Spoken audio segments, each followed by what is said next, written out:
Today's program is sponsored by The Anthony Vincent Salon. Say hello to beautiful. You're listening to Trend Radio, where we talk about what's hot and what's not. Get into the loop with us. I'm Anthony Vincent. And I'm Elise, and we're your radio gateway to what's trending with beauty, fashion, health, wellness, and sex. Mostly sex. Not all the time. Listen to us anytime, any place. Download the TuneIn app to your smartphone or tablet and make 920 The Voice your favorite. You'll be glad you did. You know what? You just stole my line. Did I step on you? You did. You did. You stepped on me. Sorry about that. Uh-huh. I don't think you really are. I am, because I'm not like you. When you step on me, you kick me right after you step on me. Oh my God, I can't even believe that you even just said that. Well, it's true. You know, sometimes you're a little violent. Oh my God. Oh Just my. a little. Well, let me just ask you a question. So bossy. Oh my God. I was just going to say to you. No. I can't believe you just said that. I was just going to say, do you think I'm bossy? Oh, I know you are definitely bossy. Well, I want to talk to you about the word bossy for a minute, okay? Because you see, there's a big thing going on with it right now. How big? Really big. It's Beyonce big, okay? Beyonce does not like the word bossy. Beyonce seems to feel that bossy should just be done with. Get rid of it. No more. No one should say bossy. They should say boss. What's the difference? Well, the difference is that when you're boss, you're fabulous. When you're bossy, not so much. What if you're a jefe? What? Where do you come up with this? It's what? a jefe. What? I didn't come up with that. What? Whenever I'm asking where the boss is, I say, ¿Dónde está el jefe? Oh, okay. All And right. I say that with an accent. ¿Dónde está el jefe? You have a nice accent. I thank you. Okay, but back to this for a second. Do you think I'm bossy? Not really. I just said that. You see, so you lied? Yeah. You know what? At least he admits it. And we're on the air. Okay, all right. That was very Hey, sweet. I tell the truth, and most of the time it gets me in trouble. No. It The does. truth can never get you into trouble. The truth can set you free. The truth is always the way to go.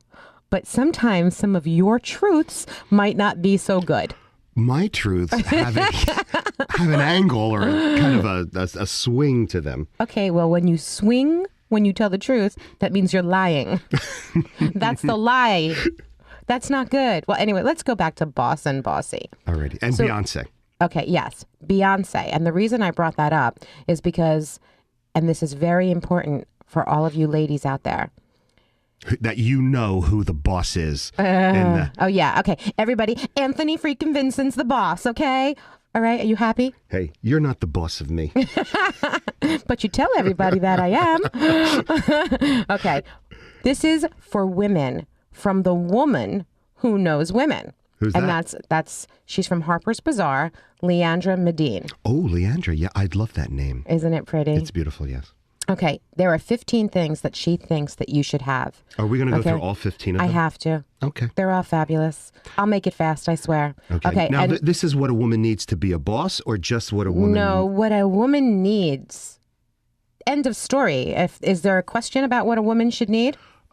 Please stop. Don't even answer that, Anthony. Don't. I don't even want to hear it. Okay. She thinks See how bossy she is already. I am tell not you what, bossy. I am going to tell you what boss. I think. What a woman needs. I'm not caring right now what you think. Oh, that hurt. Right to the heart. Right to the heart. I'm so sorry. Yeah, no, you're not. You're not. You're- Mwah. I kissed your heart. You're not. No, you're not sorry because you're laughing. You have a smirk, and my chest is bleeding. Okay, ladies, she thinks everyone needs at least one Beyonce CD. Okay, I don't necessarily agree with that, or disagree with that. One or the other. Okay, it's fine. But she said CD. Yes, CD. She also says that you need a good white cotton blouse. What do you think of that? Do you like a good white cotton blouse? I love cotton blouses. I love But a cotton. good white A cotton good blouse, one. yes. Listen to this one. The power to say no. Listen, all of my life, women have said no to me. And the confidence to say yes. Now, That's what I I'm love looking that. for, a confident woman. Okay. Red lipstick, which I believe every woman should wear red lipstick. And I love red nails. When I was a child, my mother had long red nails, and she would click them on the table. I don't know if you could hear this. That would be like. She would click them, and I was fascinated by those long, beautiful red nails. And to this day, and You like long I'm almost red? 40 years old, and I still stop it. love long red nails. Well, fortunately, you work near me, and I can show you all those long red nails all the time. She also thinks you need a great pair of pumps, which I happen to agree with because there's nothing sexier than a great pair of pumps. And another thing that she thinks she needs, and that women need, and I always agree with this one, a pair of decadent, frivolous, bought on the whim shoes. Do you agree with that? I guess, yeah, because, women are always talking about their shoes. So. Okay. A pair of very heavy chandelier earrings, so they can stretch that little earring hole out. And I love chandelier earrings, so they're beautiful. Well, I don't know. I think they're a little too street for me, but Oh my God. I'm more into less is more for me. Absolutely, but these are just gorgeous. That's all you would wear, though. Just the chandelier earrings. Well, I guess if they are that Swarovski crystal, They're beautiful. chandelier earrings, I'd be okay with that. I have beautiful ones. I'll show you them. A really, really beautiful, dainty necklace. Something that's handed down, indicating some, that it's sentimental. Oh, grandma's pearls. Okay, but no, something even with a little, maybe a little drop, a little shimmery gold necklace with a little drop hanging from it. A teardrop. Beautiful.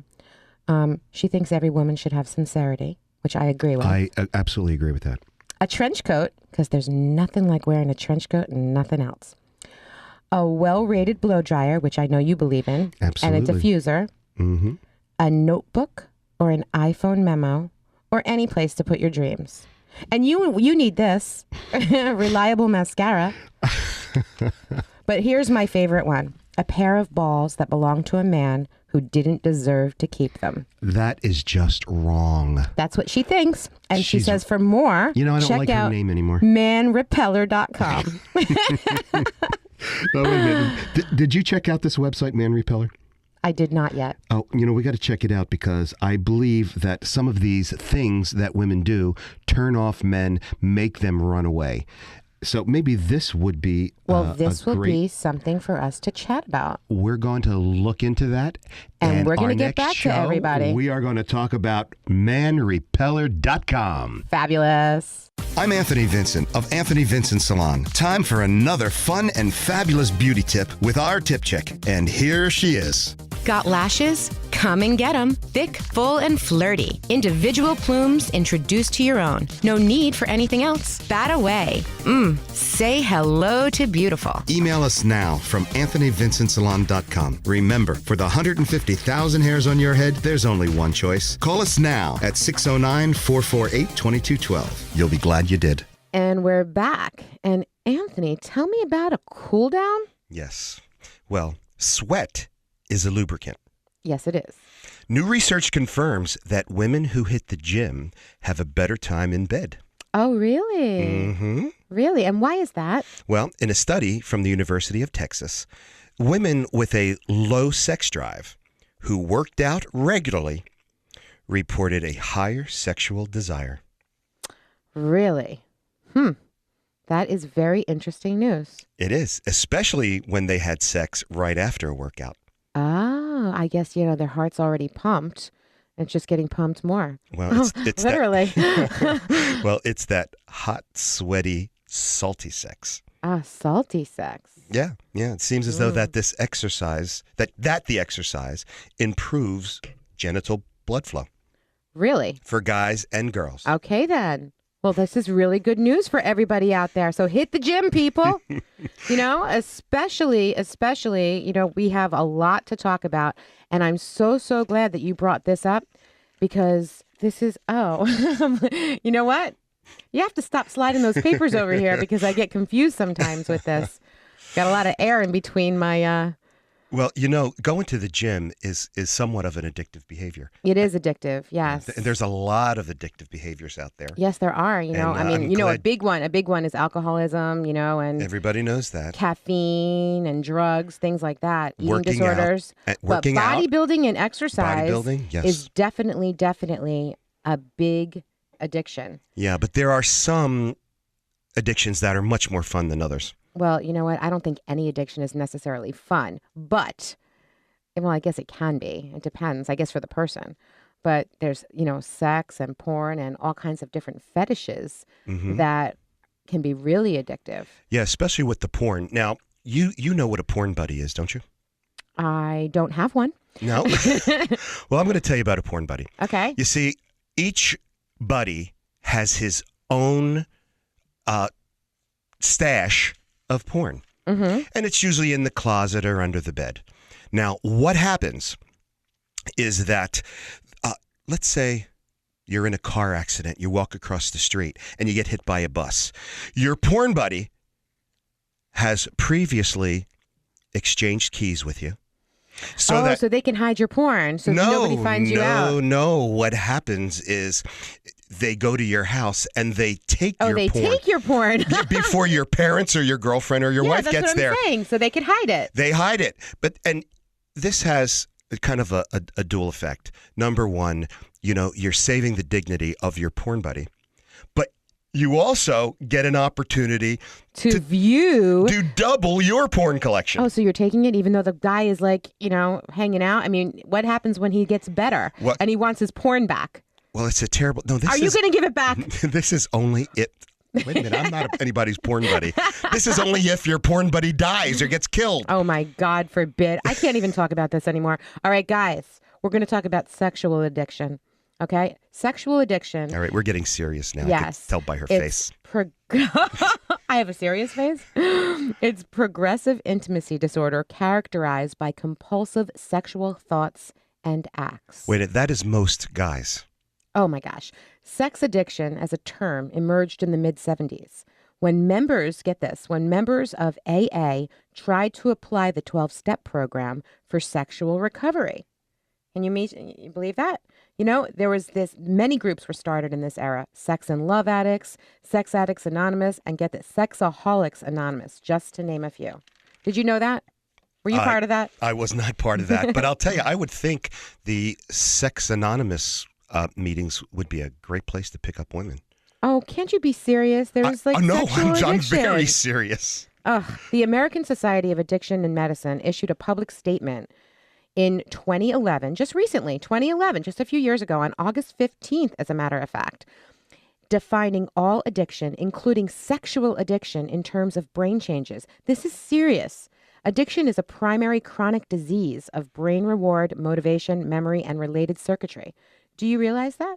I do now. It's serious. So people who have a sexual addiction, it can really ruin their lives. And it's quite a controversial subject. Yes, it is.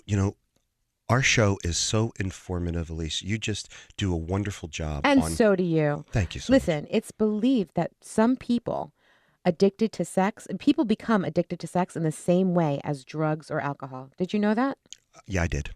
Okay, and you're sitting here making jokes? It's who I am. Okay, sexual addiction is also hypothesized to be, but it isn't always, associated with obsessive compulsive disorder, borderline personality disorder, narcissistic personality disorder. Do we know any narcissists? Are there any narcissists in the house? Well, I've been called that by many times. I'm sure you have been. And bipolar disorder. I don't have that. Oh, you don't? No, I'm just a narcissist. Oh, wow. Well, you know what? There's so much to talk about with this, but I just want to let you know that you can get help if you need to. And where can we get that help? Well, if you want to, there are certified sexual addiction therapists. And if you have an addiction or you know someone who does, just give me a call. You can email us at trendradio920@gmail.com and we'll help you get in touch with someone who can help you. Why can't someone with a sex addiction call me? I'm sure plenty of them have. Need a salon that's about the whole you? Precision haircuts, flawless makeup, impeccable nails, top-rated professional hair products. Anthony Vincent Salon. Looking for a hairstylist who has his finger on the pulse of all the latest trends? Anthony Vincent Salon. Looking for a dependable salon with over 35 years in the industry? Anthony Vincent Salon. Looking for New York City and internationally trained stylists that will create the perfect look for you? Anthony Vincent Salon. Shine brightly while walking down the aisle. Anthony Vincent Salon. For longer, thicker, beautiful hair extensions, Anthony Vincent Salon. Incredible makeup applications for weddings, proms, or any special occasions. Anthony Vincent Salon. Have dry, brittle summer hair? Get a hot shot. Anthony Vincent Salon. Before you put a ring on it, manicure it. Anthony Vincent Salon. Your image is their specialty. For the 150,000 hairs on your head, there's only one choice. Anthony Vincent Salon. For a more beautiful you, call now 609-448-2212 and follow them on Twitter. One of my favorite shows is called Cheaters. It's one of your favorite shows? Well, How is that a favorite show? Well, it kind of makes me ill when I watch it. It's about a detective agency. So you like to be ill? Well, I look at it and I just feel sorry. Cheaters is about a detective agency that people will go to and say, I suspect my significant other is not being very faithful. And what they do is they stake out the significant other. They record it. Ooh, they spy. They spy. Yes, they do. And then they show the, the film or the video of what's going on. And sometimes they even hide hidden cameras in the house to see what's going on. Oh, boy. And really just the show is awful. Yeah. But then it's also very funny and just holds your interest because it's funny. Well, what happens you think is that's funny? when the spouse comes and catches the other. It's a good feeling like that. At least you know that usually she knows that she caught him. She knows that she caught him, and she usually beats the dickens out of the girlfriend. She should be beating the shit out of the guy who's cheating on her. Yeah, that's always weird. Yeah, that's always weird. I never understood that. Well, I can get it. You just, In one case, cheaters came in during a wedding ceremony. But, usually I can understand why she's hitting her because she knows that he's married or she knows that he's involved with somebody else. And what is she? She's a cheater, too. They don't always know. Okay. Yeah, they don't always know. But when they do, I can understand that. Yeah. So go on. I'm sorry. I interrupted you again. No, I'm used to it. I live my life every day with you interrupting. That's what I'm going to do always. Now, there are significant signs of cheating. Yes, there are. And? Yeah. Here's the most reliable predictor is the past. If he's cheated before, he'll cheat again. Yep. That's the way it is. So right the down leopard does not change his spots. Usually not. You can't change it. Mm-hmm. Yep. Oh, here's another good one. He's a narcissist. I think we just talked about that. Wait a minute. Yeah. Yeah, I know all about narcissists. This personality trait, they feel that they're more entitled than others, and they don't have to play by the rules. Uh-huh. Go on. You want to read that one? No. All right. He's got no sense of guilt. No emotions holding him back. Oh, wait. Let me say this one. I can't even do it without laughing. He's an excellent liar. Wait a minute. Does that mean when they ask him who ate the yogurt in the fridge and he says, I don't know. Hey, listen, if he can lie about the little things, he can lie about this too. I'm just saying. Because why not say, yeah, I ate the yogurt or I ate the cheesesteak. Uh-huh. I ate your pizza. Why lie? Well, sometimes, if you're following a gluten-free diet, you don't want everybody to know that you ate the pizza. Oh, believe me, they know. They know because the reaction that you have, they know. It's not like you can lie so well about that. His mother or father cheated. Oh, now, see. This is learned behavior. Yeah, and I have no concept of that. My parents were together for 40-something years, and they just had a wonderful, wonderful relationship. And that's a beautiful thing. I can't even imagine a parent doing something. Sometimes a parent does that, and it happens, and you're more inclined to be unfaithful if that happens. Unfacebooked or Unfaithful. All right, stop it. Sometimes you're just looking for a self-esteem boost. You lost your job. You're not feeling good about yourself. Well, I would imagine all kinds of things like that. Okay. Things happen, and sometimes you just do it. I don't know. You can't help yourself? I guess not. Get into the loop with us. We are Trend Radio, your gateway to what's happening in beauty, fashion, music, health, and wellness. I'm Anthony Vincent. And I'm Elise. Tune into Trend Radio every Saturday morning at 10 a.m. You'll be glad you did.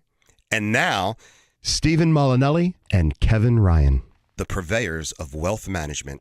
And you can talk to them in person at Insight Financial Services, LLC.com. Call them at 609-730-4940. Located South Main Street, Pennington.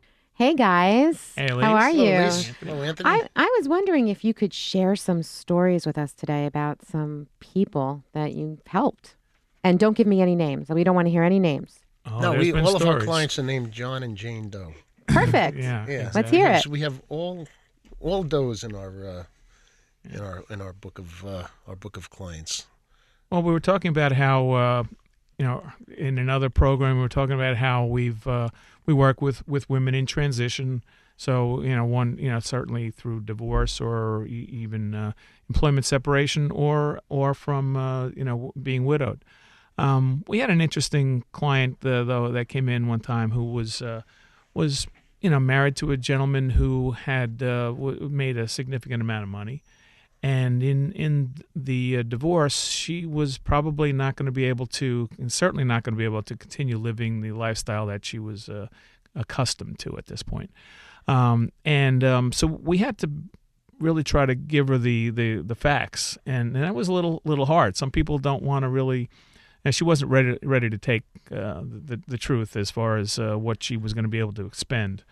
Her hair, I'm sorry, no offense. I'm sure she wasn't going to you because she wasn't spending like thousands of dollars on her hair. But I mean, she was spending thousands of dollars on her hair. On an annual basis.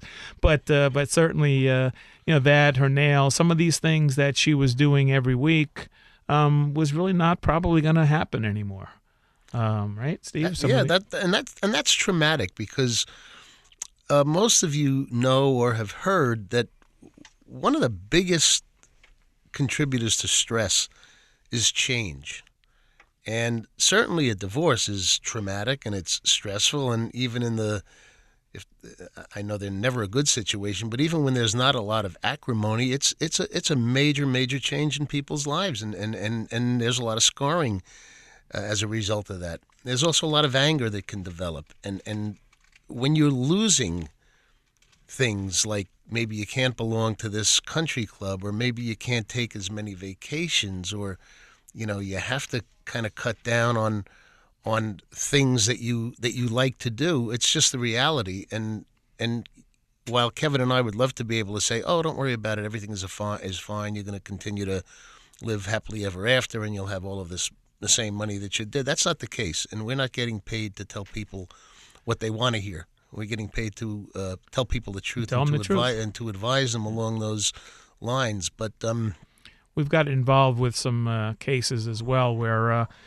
we've actually consulted with the attorney when they got an offer from one side and would actually ask us to evaluate what our thought was on the process and what the offer was, which we did, and we came back with a couple of different alternative, and I thought were very creative situations that was so close to what they were offering. It would have been really a no-brainer. But because of the acrimony involved in this whole situation, the other side wouldn't go for it at all and came back and just pulled everything off the table and basically went to square one. So it's just incredible. But this situation has been going on for a year when it should have been settled, 9 months ago.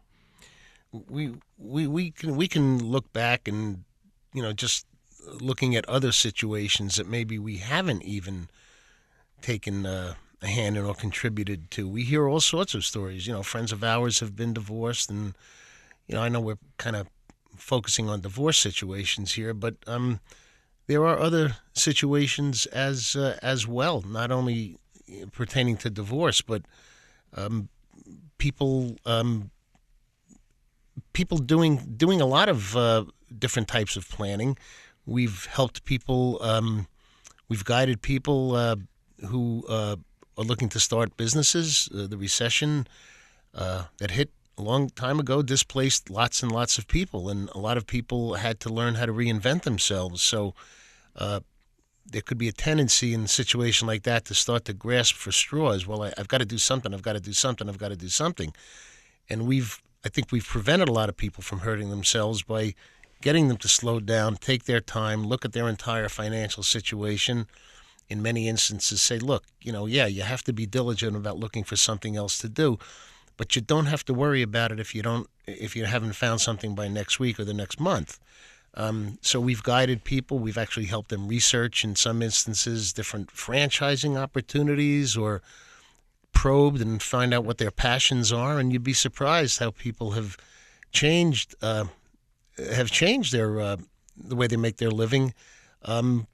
And they do it with a little bit of a clearer conscience, knowing that the financial planning has been done. We've advised some women that there are situations out there that they can take advantage of because of the monies that are available to women. Some of our clients that are minorities never thought that they'd be able to get started in a business because they didn't have enough money, and we've directed them to sources where they can help with minority grants, et cetera. Well, we have a lot of people that we know. We have quite an extensive, to use an old term, Rolodex. But we've been out there quite a bit. I've been involved with the Mid-Jersey Chamber of Commerce for quite a few years. I'm the chapter chairman of the Hopewell Valley chapter. I'm on the Women in Business Committee. Believe it or not, I'm the only male member of that committee. Also on the membership committee. So through those relationships and affiliations, we meet a lot of people that have different expertise, different areas of expertise, and we're often helping people. In fact, I have a client that's a graphic artist who was let go from a firm, and now she had to figure out how she was going to protect her art. I have a client, or I had a relationship that I knew of, a person, a copyright attorney. So I set up a meeting between them, and they hit it off really well, and it went great.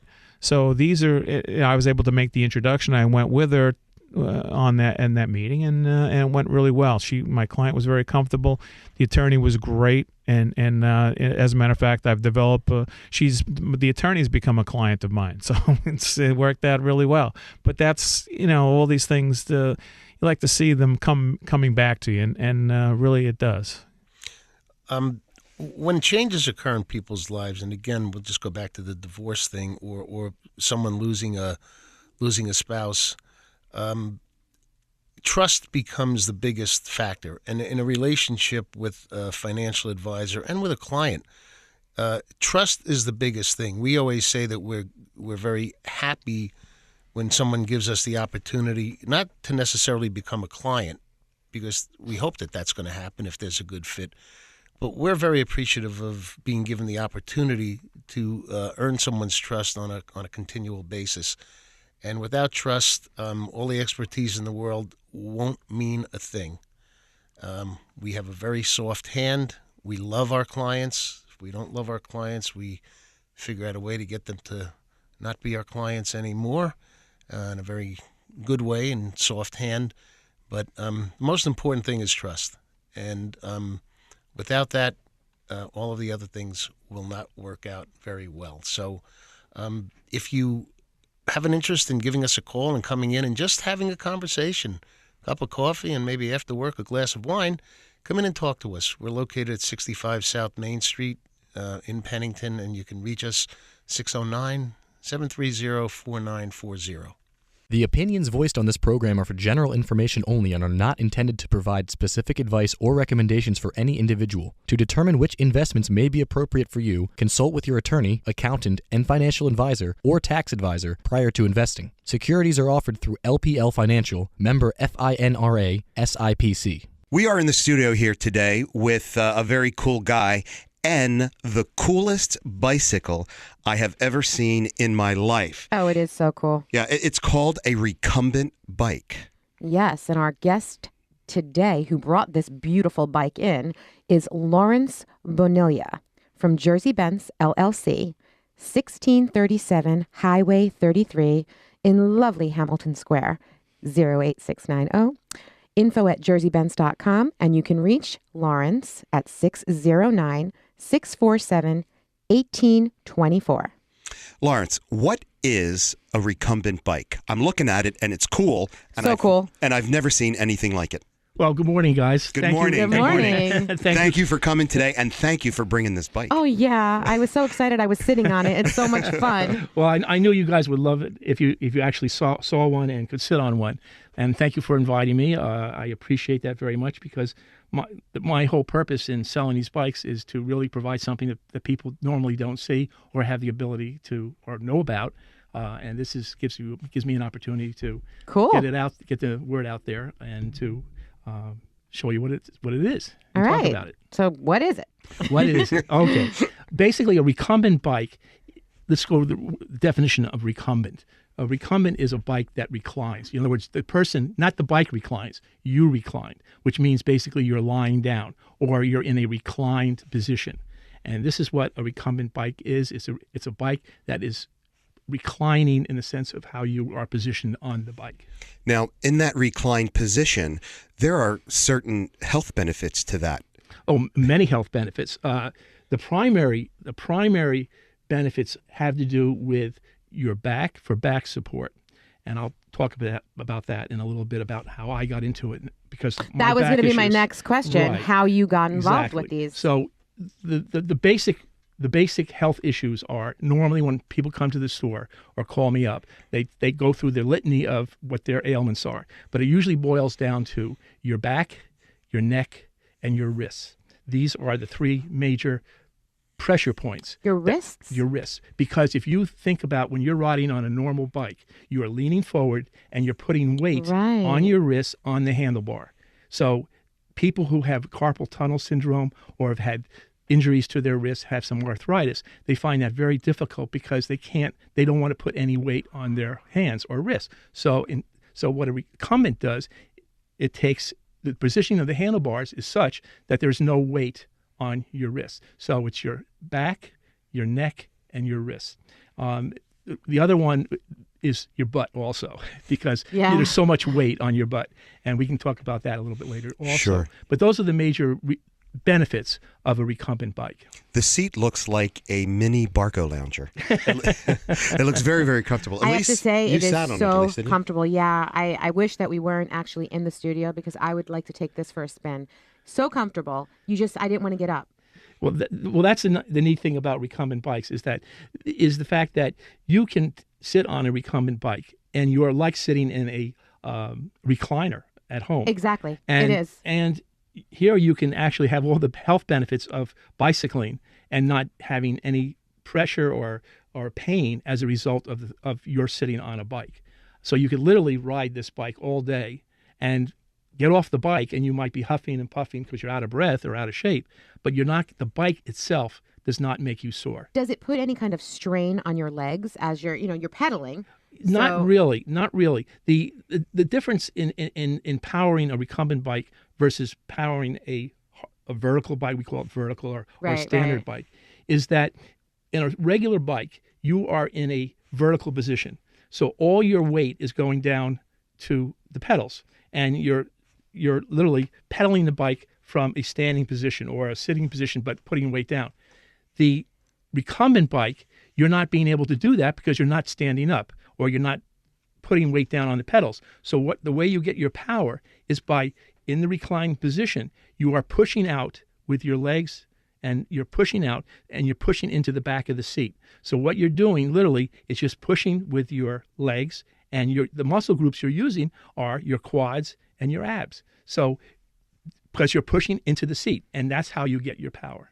So, and you're in a leaned back position. So here you are, relaxed, but powering the bike. So because it's so comfortable, you're not really putting pressure on anything else. So you're just relaxed. You could do it all day. Exactly. Exactly. If you had the stamina to do it. But what happens is people get out there and they start riding it and they want to go farther because they're not sore. They're not worried about, oh gosh, I have to get home, before I get sore. And now you can just keep going and going and enjoying the scenery. And that's the other thing too. On a recumbent bike, your head is in a normal position. It's not.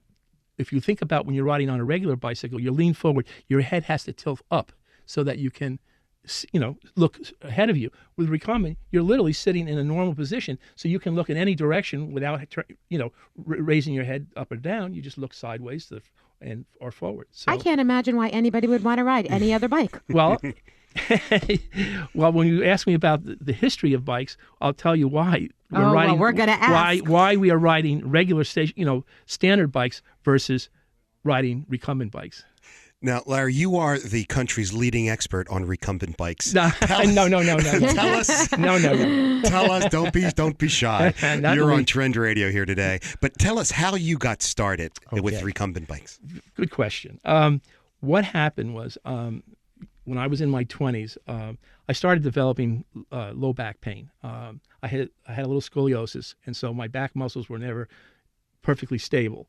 And so over the years, it got worse and worse, and finally it required a back operation, which was successful, but my back was still not perfect. And as a result of my injury, or not injury, but my scoliosis and my back issues and having the surgery, I couldn't ride a regular bicycle. In fact, before I even had the operation, I couldn't ride a bicycle. And even after I had the operation, it was still very difficult for me because I had to lean forward. And by leaning forward, it put a tremendous amount of stress on that lower back. And I just gave up bike riding, literally gave it up. And so I wasn't riding the bike for about 25 years. Well, my daughter, who at the time was in high school, she was an avid outdoorsman. She was a kayaker, she was a biker, she loved hiking. And she just absolutely, that was her thing, outdoors. Well, I lived in a town not too far from here called Cream Ridge. And Cream Ridge is kind of a rural area, semi-rural area, although it's getting more built more up and coming, yeah. Right. But back when I bought it back in the 70s, we had no neighbors. And so what happened was Lauren was getting on my case for, Dad, please come ride a bike with me. I don't want to go out and ride by myself. And we had beautiful back roads out. And this is Upper Freehold Township. And there was beautiful roads that go over to Crosswicks and to New Egypt. And it is beautiful there. Allentown. It's just a beautiful area to ride. But she didn't want to ride alone. And Dad could not ride a bike. Well, she happened to be on a bike trip down in Maryland. And she was on a Rails to Trails. Now, for people who don't know what Rails to Trails, they hear the term but don't understand it. These are old train tracks that used to be commercial trains. When they were abandoned, a lot of these properties were bought up, by states. States bought these properties, or they became property of the states. And so they were just there. And so an organization called Rails to Trails was founded, a nonprofit group, and they started pushing to get buy-up, or either the association or getting local towns, municipalities, the state to, somehow fund to get these turned into bike paths or for walking paths. And so when you talk about Rails to Trails, we're talking about bike paths or for walking or biking. Well, anyway, she was on a Rails to Trails in Maryland, and she spotted one of these recumbents. And she thought, oh, my goodness, I think I see a bike my dad can ride. So she came back very excited and told me about this recumbent she saw. Well, of course, this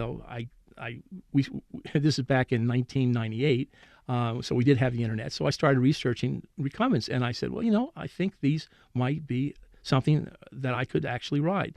But unfortunately, there were very few. I think there were maybe one small dealer in the area over in Freehold, and I went to him, but he only had a couple bikes. But then there was a fairly large dealer up in North Jersey called Northeast Recumbents. He has since retired and gone out of business. So anyway, I went up to him because he had a larger inventory of bikes, and I went up there and spent an afternoon riding these bikes.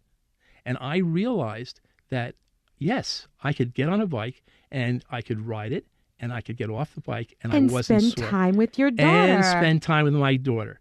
So that's awesome. So that's how I myself got into it. So I ended up actually ordering one that was a custom built one because I actually needed full suspension because I even couldn't take, even though the back was nice and contoured and it was supporting my back, I couldn't take the jolts of bumps in the road. So I ordered a custom bike that was made with had full suspension. If you're joining us just now, we are talking with Lawrence Bonilla, a recumbent bike expert. Thank you. He is an expert. And you know what we would also love to know? We would also love to know the history of the recumbent bike. Yeah. When did this happen? Well, I think I showed you that there's actually a patent on a recumbent bike from. Yes. I can't remember the date, but it was I think it was right at the turn of the century. It's on that little postcard there, and I think it was 1904. There was actually a patent put on a recumbent bike. So what happened was there were a lot of bicycles. Actually, it was 1902, January 7th, 1902. Okay. That's right. Correct the guest. Well, I was just guessing, but I knew it was the early 1900s. He said it was on the postcard, and there we go. You are quite the co-host, young lady. Well, anyway. Blushing. So what happened was there had been a lot of inventors. This is, the turn of the century, the last century, not this century, the former century, that were really experimenting with bike design. And this was one that came, it was just one of the designs that actually came about. And so there were people tinkering and building these bikes, but they weren't being produced for a mass market. They were just being built individually for maybe a small shop might, an inventor build one, and maybe he might build a few and sell them. I'm looking at the picture from the bike from 1904. Yes. And you mean 1902? I'm going to correct you too. And it doesn't look much different than the bikes of today. No, very, very similar. That is a long wheelbase, and I'll get into that a little bit later when I talk about the different types of bikes. But yes, very similar. So there's been this slow progression of development. Well, in the 1930s, there were two Frenchmen. They were brothers. It was Charles and George Mochet, I think. Yes, Mochet. Very good. And these guys were really starting to develop and get interest in recumbents to the point where they were actually planning on going into production. And what happened was they designed this long wheelbase recumbent, has all the regular bicycle parts of the time, which were wheels, steering, handlebars, a chain, a seat. So everything basically was what every other bike had, but it was a recumbent. It was not your standard vertical, where your person's vertical, person's horizontal.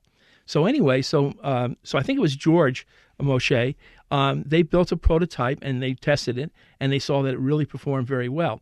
Well, they decided now, let's get it out there so people can see it. And what you would do in those days is you would go to races and you would race against other bikes. And he figured that he gets the exposure, and then he knows he's got a very good product. He goes out and he hires a guy to race it for him. The guy goes in 1933 to a racetrack. This is before a competition against another bike. He goes to a racetrack for timing. In other words, there was two types of things. There was bike racing where you just racing against someone else, but it was also people were trying to set world records, who could go the fastest. So he went on a bike, one of those sloping bike.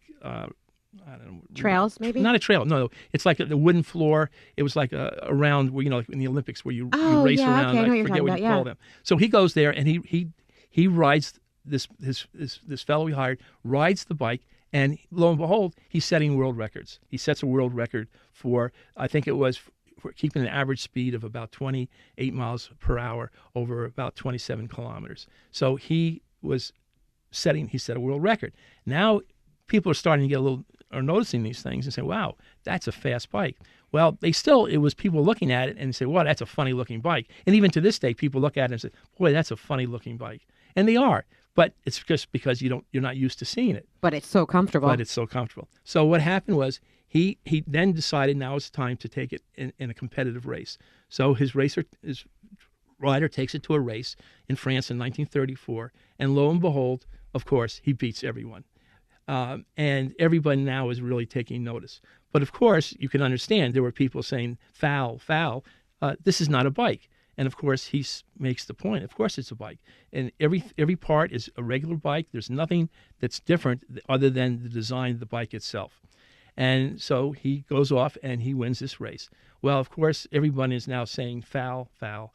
This is not a bike. So he writes a letter to the World Bike Association, and they had their meetings. They had their meeting in France, and he writes a letter and he says, what is the requirements? And they write back, and he said, well, okay, well, so it meets the requirements. But then there was an Italian group that said, a bike manufacturer, saying that's not a bike. And so basically what happened was it was politics, and it turned out that they decided that no, it's not a bike that conforms to the regular bike, and so it can't compete in competition. And they banned them. And as a result of that, people weren't really that interested in them because they really wanted to race them. And so they were popular to the point where he did actually go into production and start making them, but not like he would have if the bikes had been allowed. And the reason his bikes do so well is you have to understand the design of a recumbent bike. If you know aerodynamics, if you lessen the frontal area of anything, it's more efficient. So if you look at a bike head on, looking straight at it, and you look at it, if you take the rider, the bike, and you take that dimension and you measure it, if you can make that box smaller and smaller and smaller, or rectangle smaller, well, that's less wind resistance. So if you have a bike with less wind resistance, it's going to go faster. It's all the area of contact with the wind. Exactly. And that's why the recumbent bike, not only was it very comfortable, but it was a fast bike. So if the bike had been allowed, probably today all bike races would be on a recumbent style bike because they're more efficient, they're faster, and more comfortable. And it's better on the body. And it's much better on the body, yes. Yeah. So to this day, the bikes are still not considered a bike? To this day, they're in their own category, but they cannot compete in any of the sanctioned races that we see, like the Tour de France or any of the races we have here, just even that they have when you see, they have the sanctioned races that go through our towns. A recumbent is not allowed to participate. Isn't that something? Because they will win every time. They will win. Well, yes, they win. And again, politics it's still politics Yeah. because, people are in the business of selling bikes, and anything that's a little bit different is an oddball. And even though it's a better design, it doesn't matter. I mean, it's just one of those things. Will it ever be, accepted? Who knows? I mean, we do have recumbent races that are sanctioned recumbent races, and so yes, you can compete against all recumbents, and there are races that are non-sanctioned that people will come up and ride a recumbent and race a recumbent against regular bikes. And if it's a good rider, of course, he's going to win because of the aerodynamics of the bike itself. Wow. Well, that is amazing. That's an interesting story. That's great.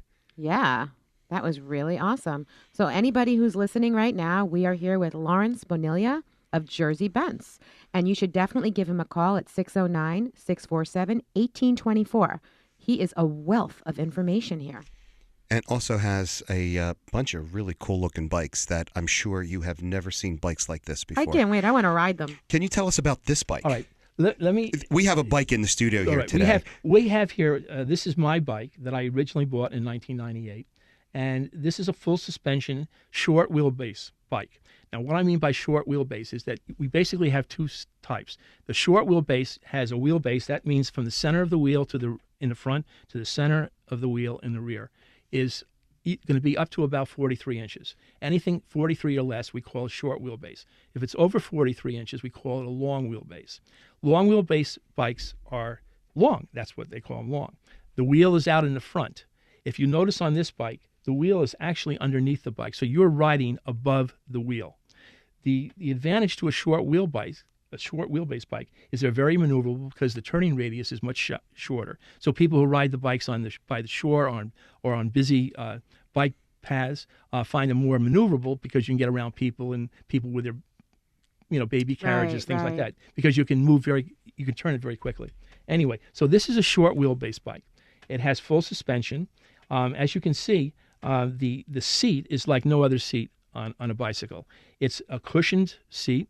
It has a web back that you sit up against. It's like a chair. Trust me, people, it's like a chair. He's saying it. It's true. I was sitting on it. It is like no other bike seat I've ever had the pleasure of sitting on.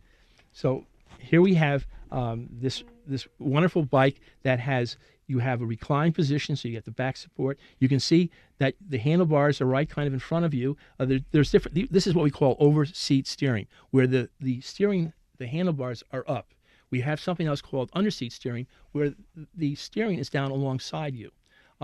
Those are for people who like under-seat steering, like those, because there's absolutely no weight on your hands.